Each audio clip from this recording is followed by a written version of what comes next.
جناب حضرت ابراہیم علیہ السلام سرکار کی سنت مبارک کو زندہ کرنے کے لیے جو بندہ کوشش کرتا ہے تو مالک بے نیاز اسے اجر و ثواب بھی اتنا زیادہ عطا فرماتا ہے۔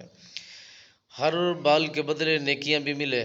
درجات بھی بلند ہوں۔ میرے آقا نامدار صلی اللہ علیہ وسلم سرکار نے فرمایا، اللہ کے نزدیک ذوالحجہ کے 10ویں کے دن سب سے زیادہ جو نیکی قبول کی جاتی ہے وہ خون بہانے والی کی جاتی ہے۔ حضرت فاطمۃ الزہرا سلام اللہ علیہ سرکار کے متعلق حضرت علی المرتضیٰ رضی اللہ تعالیٰ عنہ سرکار روایت کو نقل فرماتے ہیں،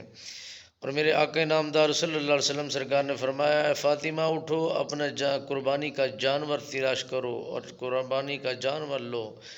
حضرت فاطمۃ الزہرا سلام اللہ سرکار نے عرض کیا کہ یا رسول اللہ صلی اللہ علیہ وسلم، یہ خون بہانا کیسا ہے؟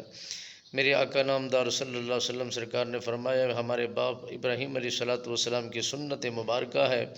جب خون کا قطرہ زمین پر گرتا ہے تو مالک بے نیاز اس خون کے قطرے گرنے سے پہلے بخشش کا اعلان کر دیتا ہے،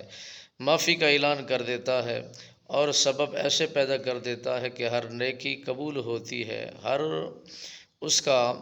کوشش کرنا دین اسلام کے مطابق اس کا ہر عمل قبول کیا جاتا ہے۔ عزیزان من، میرے آقا نامدار صلی اللہ علیہ وسلم سرکار نے فرمایا، اس قربانی کا اہتمام کرنے والے، اپنے جانور کی حفاظت کرنے والے،